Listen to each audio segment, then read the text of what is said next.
કહેવાની છું। એક હતું ચકો, એક હતી ચકી। ચકી અને ચકો દાણા ચણવા ગયા।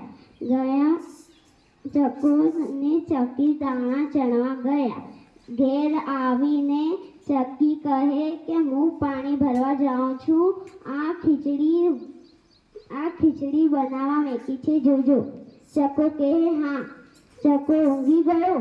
ચકો પછી મને ચકાને ભૂખ લાગી એટલે ચકો કે આ ખીચડી પડી છે, હું ખાઈ જાઉં।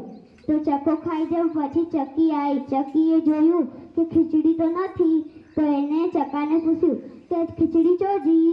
તો ચકાએ કહ્યું કે એ તો રાજાને કૂતરાએ ખાઈ ગઈ, તો કે હેડજો એને બાજુ। તો રાજાએ કહ્યું મારો કૂતરો તો બોધેલો છે, મારો કૂતરો એવો કદી એવું ના કરે। રાજા કહે કે મારો કૂતરો એવો ના કરે કદી, મારે કૂતરાને તમે જોઈ લો।